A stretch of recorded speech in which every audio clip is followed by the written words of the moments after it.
Well, we know, for example, from the fascist period in South Tyrol, that this idea of oppression and of trying to force the German speakers of South Tyrol to leave, this didn't work. There was both peaceful resistance and secret ways of like teaching people secretly in German, but there was also violent resistance against that.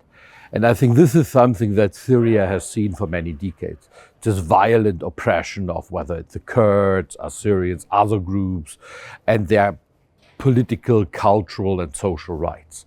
And I think an important lesson that really needs to come out of all of this is to say, we cannot continue the circle of violence. Italy eventually learned this lesson. And I think Syria needs to avoid continuing the circle of violence and continuing this domination of one group over the other groups. And I think that's an important issue to focus on. The second issue that is always a contentious issue in Italy is because in South Tyrol we are talking about a language and an ethnic minority. There is sometimes conflict with other regions and other special territories.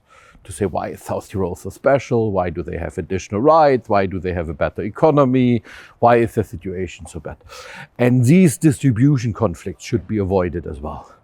So while you have the Kurds as the biggest non-Arab community in Syria, any solution also needs to focus on the Jews. It needs to focus on the Assyrians. It needs to focus on the Yazidis. It needs to focus on the Turkmen and all the other communities that exist. And a provision needs to be provided where all of these groups are integrated. And in South Tyrol, that happened, for example, only later with the Ladin speakers. That only really happened in the 1990s, that Ladin speakers really were fully integrated. And that is something that I think Syria should learn to say, we do not just have a Kurdish question.